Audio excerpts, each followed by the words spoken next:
Good morning mga Lods! Welcome po sa Super Andre TV. Ayan, sa episode na ito mga Lods, ang content natin ngayon ay delivery, no? So, delivery boy muna tayo ngayon mga Lods. Meron pala akong sakay dito mga Lods na mga studs and pullets, no? Ayan, meron tayong 8 battle stud na sa pahulugan system natin ito mga Lods. Ito ay mapupunta kay Sir Paul John David, no? Taga Pampanga lang yun si Sir, pero ang manok niya ay pinapadrop niya dito sa Kapas, Tarlac, no? So si Sir ay isang OFW. Sir Paul, thank you sa pag-avail ng mga battle studs natin.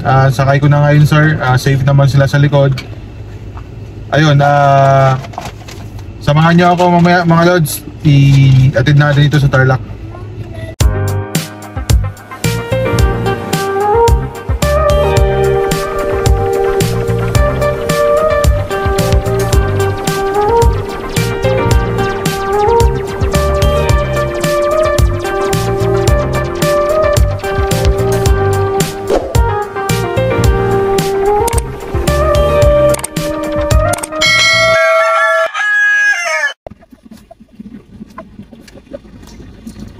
So andito tayo ngayon mga Lods sa STX, dito sa may PTT gasoline station.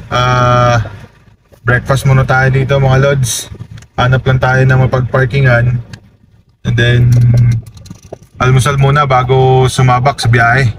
So yung pala mga Lods, no, ang destination natin ngayon ay Tarlac, and then Villasis Pangasinan, tsaka Malasiki Pangasinan. Ayan, itong Malasiki natin mga Lods, muntik nito hindi mo isakay gawa ng masikip yung ating space sa likod dahil may kasabay pa tayo mga Lods na pasahero. So buti nagawa natin ng paraan. So ayan mga Lods, tara, kain tayo. So ayun mga Lods, no, di ko na videoan yung pag-drop ko ng isang buyer natin doon sa may Walter Mart sa Kapas, Tarlac. So doon na tayo galing mga Lods. Ngayon balik tayo dito sa STX. Exit tayo, papunta na naman tayo ng Villasis. So hatid naman natin yung kay Sir Jun Evangelista tsaka kay Sir Marvin Macaraig mga Lods. Ito na isama natin. So yun lang mga Lods, mamaya update ko ulit kayo kapag nasa Villasis na ako. So ayan mga Lods, nandito na tayo ngayon sa T-Plex. Ayan, papunta na tayo ng Villasis, Pangasinan. Delivery boy tayo ngayon mga Lods. So siguro mga Lods, pagkatapos ko mamaya sa Villasis, total na sa Pangasinan, malapit tayo sa Manawag. Daan muna tayo ng Manawag Church mga Lods. Then bago nun, after nun, diretso tayo kay Kuya Rugby, no? Ayan, puntahan natin si Kuya Rugby, tingnan natin yung kanyang farm extension para matulungan natin siya kung paanong arrangement ang gagawin natin doon para sa mga sa layout ng TP, sa location ng gradas, pati yung kanyang mga flying pen, breeding pen. So igawa natin ang layout ang farm extension ni Kuya Bro by Rugby TV. So ayan, kita-kits tayo dyan mamaya bro Rugby. Sa ngayon tayo ay bumabaybay muna dito sa T-Plex. Ayan, oh, welcome to T-Plex. Ayan, papunta tayo ng Villasis, Pangasinan. After natin mag Villasis, diretso tayo ng Malasiki. Doon naman sa isang buyer natin kay Sir Marvin Macaraig. Ayan, maraming salamat sa inyo mga Lods sa pag-avail nyo ng ating mga pair. Ito yung pair at trio na naka-promo sale sa atin. So medyo nakaluwag-luwag na yung farm. Nabakantihan na naman tayo doon. Bukas Sunday, arrange natin dahil mag-hardening naman tayo ng mga nasyonal at yun ay mapupuno na naman ulit. So ganun, bali dahil kulang tayo sa space mga Lods, ano lang tayo dyan, dispose tali. So kailangan mag-out lang tayo ng mas maaga para makapagtali din tayo ng iba pa nating mga stags. Kasi hindi pwedeng kung kailan mag 7 months old na, doon natin sila itatali. So ayun mga Lods, Update ko kayo ulit mamaya pagka nasa Urdaneta na ako, or I mean sa Villasis na ako. Ayun mga lods, kakarating lang natin ngayon dito sa Villasis, Pangasinan. So yun nasa likod ko mga lods, yan yung landmark Villasis Town Hall. Dito daw kami magkikita ng receiver ni buyer, no? Ang buyer natin si Sir Jun Evangelista. Ayan, Sir Jun, nandito na ako. Shout out sa iyo dyan sa Hong Kong, no? Hinihintay ko lang sir ang tao mo kung nasaan na sila banda. Hanapin ko mo. Tara, hanapin natin. So ayan mga lods, oh. Nandito tayo ngayon, no? Sa may tapat ng Municipal Hall ng Villasis. Hinahanap natin kung nasaan na yung mga tao ni Sir Jun. Dito lang daw sila sa tapat eh. Eh dito na tayo nakapark sa tapat. Saan kaya sila? Pinaka the best tawagan natin si Sir Jun, mami. So tawagan ko muna sila lods, no? Para malaman natin kung nasaan sila mga lods.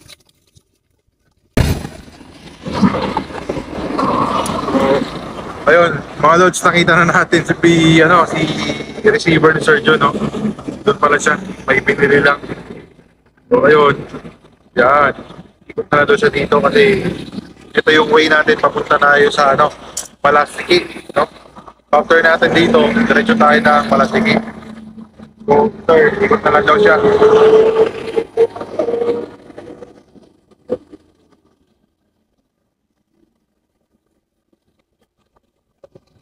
Drop mga lods. So yun mga lods, na-drop na natin yung manok ni Sir Jun, no, sa kanyang kapatid doon sa Villasis, Pangasinan. Ngayon, on the way naman tayo mga lods to Malasiki, no? Dito naman tayo kay Sir Marvin Makaraig. Ayan, dalawa rin yan sila, magkakapatid din, si Sir Michael at Sir Marvin, no? So yung kapatid din ang magre-receive ng manok dahil si Sir Marvin ay nasa ibang bansa din. So, ayan. Pagkatapos nito mga lods, magsimba lang kami ni Mrs. sa ni Super Andre sa Manawag. Then, after natin magmanawag, diretso na tayo kay Kuya Rugby sa La Union naman. Then, bukas, back to our barracks naman, sa farm naman tayo ulit. So, yun lang mga lods. Last drop na namin nito. Ayan o. Personal nating inihatid sa ating mga buyer ang kanilang mga manok mga lods. So ayos lang, basta't ganitong magkakasabay-sabay mga lods, kunyari 3 hanggang 4 na buyer tapos along the way naman, kaya naman ni Super Andre maghatid, no? So ang shipping fee niyan depende na lang sa destination, depende sa layo. Itong Malasiki, ano lang to, 1.5 lang ang siningil natin dito na delivery charge. Ayan, pang balik gas lang tsaka toll. O toll fee lang tsaka pang gas. First time kong dumaan dito, meron palang daanan dito na Malasiki. Ito ay Villasis Malasiki Road, no? So malapit na lang mula dito, siguro mga 30 minutes na lang itong Malasiki. So yan na muna mga lods. So ito mga lods, malapit na tayo dito. Papunta na sa may Barangay Umando, Malasiki, Pangasinan. Ayan, ito yung daan papasok. Medyo makitid lang pero ayos naman, swabe naman. Ayan, hanapin natin kung nasaan yun.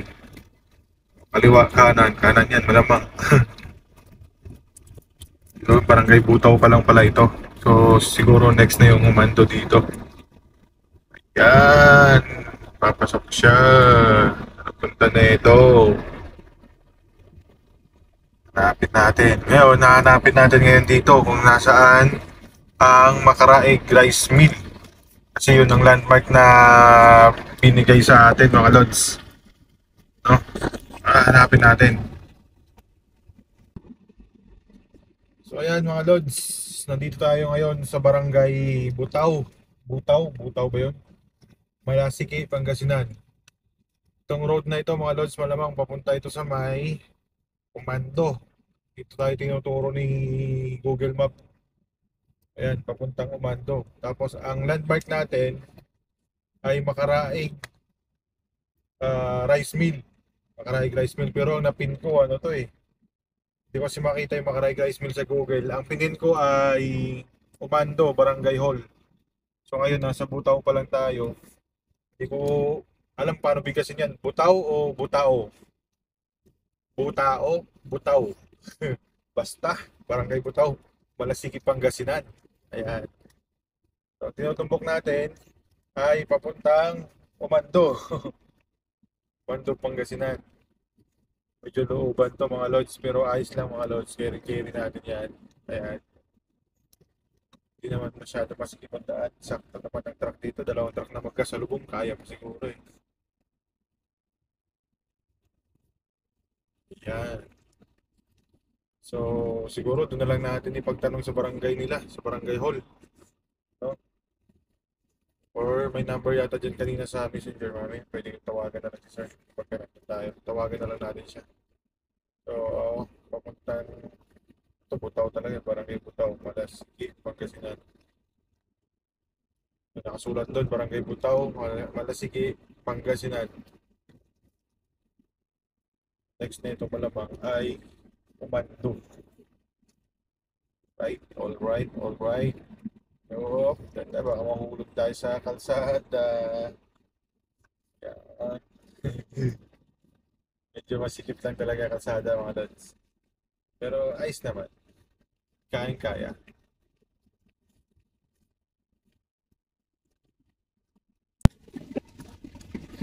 Yun mga lods. Mali na naman ang itinuro ni Google sa ating kalsada. Ayun, umikot tayo sa kabila. Tutumbukin natin ngayon ang Makaraig Rice Mill. Yan ang ating hinahanap mga lods. Mali yung tinuro sa atin ni Google. Pinapapasok tayo dun sa may maliit na skineta. Eh, mukhang negative kasi nga palayan yung dulo. Ngayon, dito tayo. Nadaanan na natin yung Umando Barangay Hall.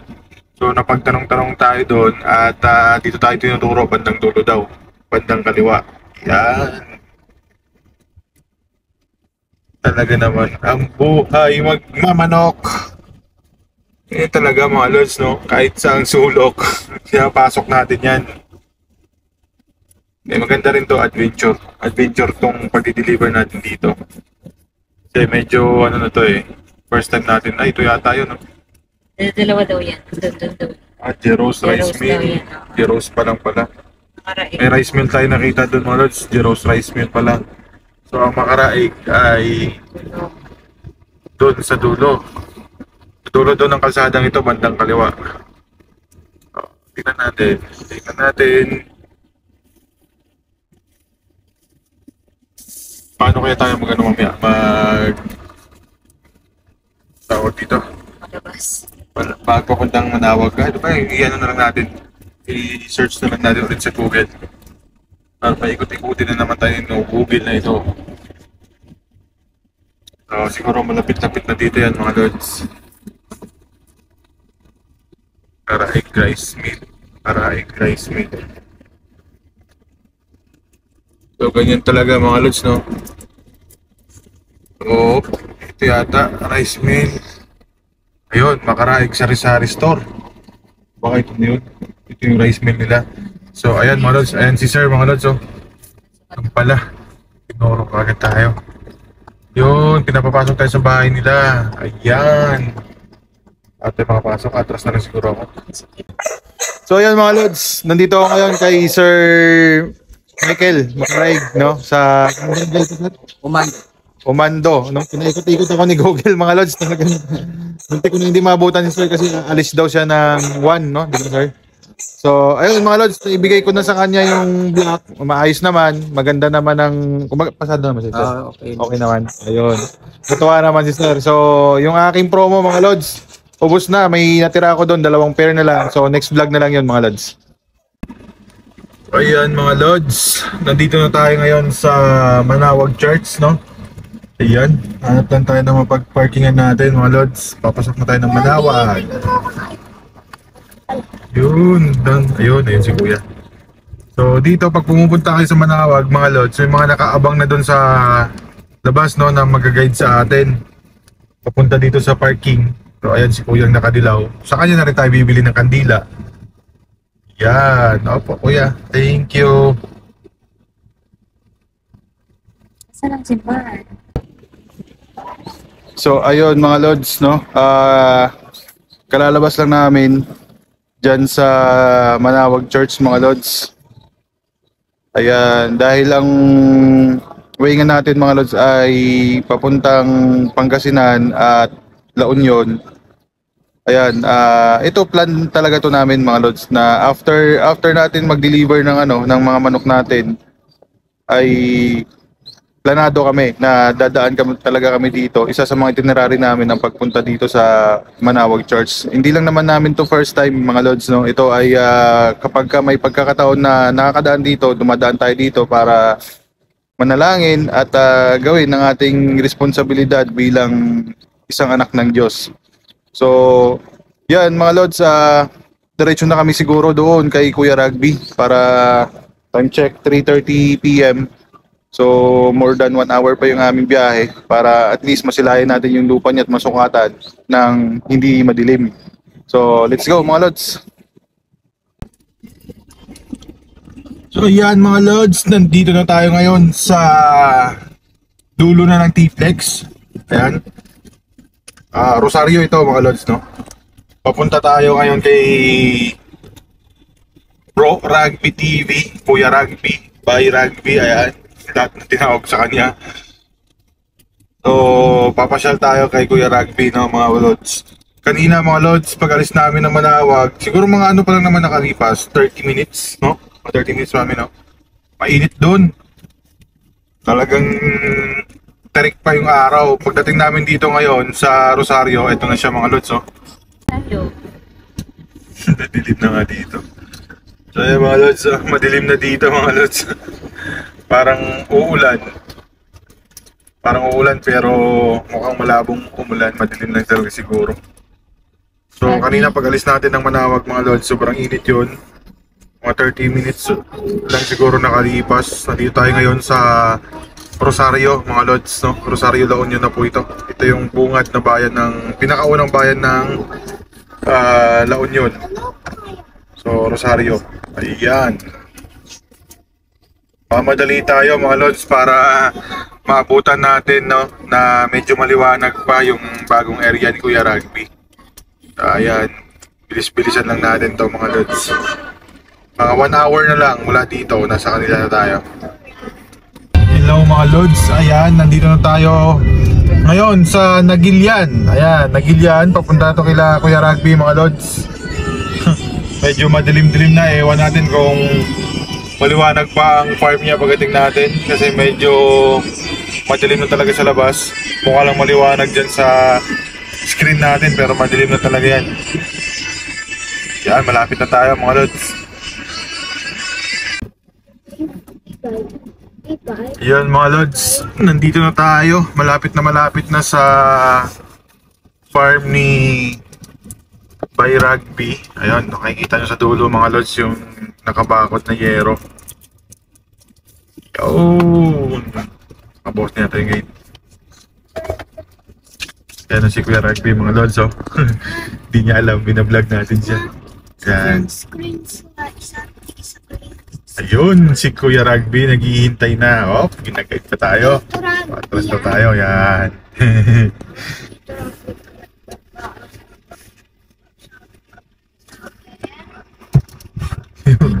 Brad.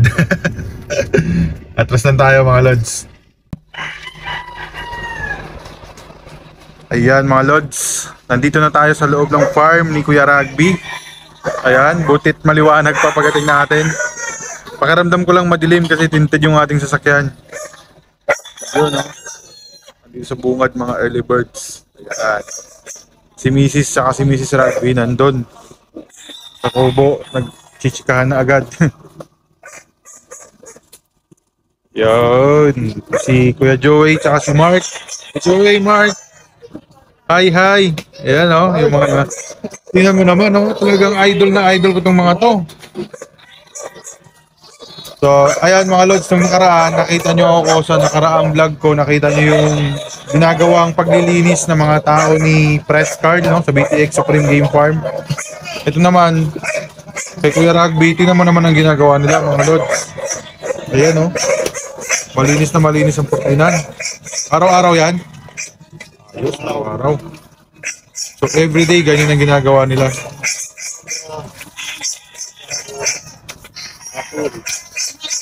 Umaga hapon? Kada tapos magtutuka, kukunin. Galing. Sipag nito mga lods yung dalawang ito. Ito kasabay ito ng mga buddies natin sa farm. No, galing silang Samar. Ayan. Tara mga lods, chichikain ko muna si Kuya Rugby. Ay muna kayo, mag-shoutout muna kayo. May shoutout ka doon? Si Polly, tsaka si Adrian. Mark, shoutout mo si Adrian, Mark. Si Adrian at si Polly. Okay kami dito. Ayan, okay na sila dito. So tara mga lods, chika-chika muna tayo ni Kuya Rugby.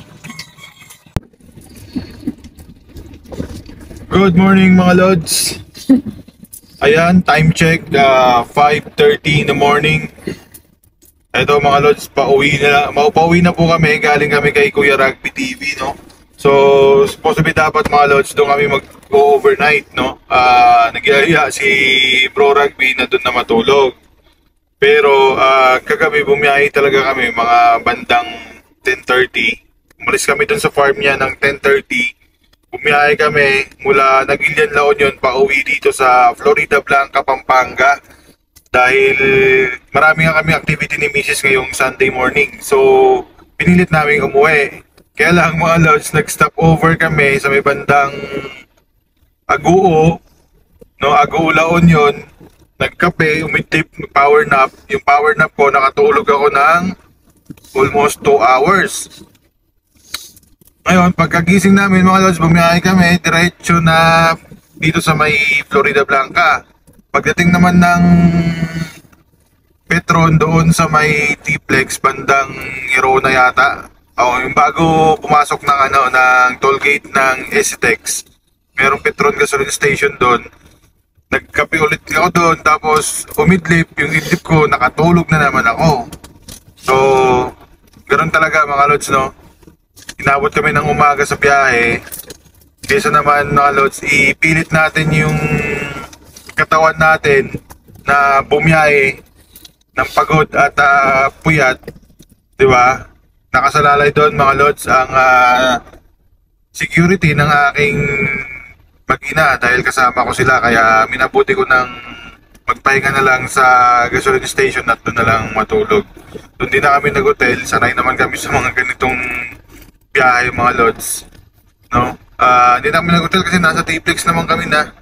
So, si Super Andre, sanay na matulog dito sa likod ng sasakyan. Ako naman kahit dito sa driver seat, sanay na rin matulog dito. Pahiga naman ng upuan. Si Mrs. ganun din. So, eto, maganda ang biyahe natin mga lods, no? So, Sunday morning, ayan, ang ganda ng panahon, no? Nakafag pa dito, oh. Yan. So kahapon pala mga lods, ayan, nasukatan natin, I mean, napicturean ko yung lupa ni Pro Rugby na farming station niya. Ayan, gagawin natin ng design yan. Abang-abangan nyo yan mga lods, no? Gawin natin ng layout yun. So, yan na muna mga lods. Medyo mahaba na itong vlog ko. Dito ko muna tatapusin ang episode na ito. Ayan. Have a blessed Sunday sa lahat ng mga nanonood. And God bless po sa inyong lahat. Salamat po mga lods.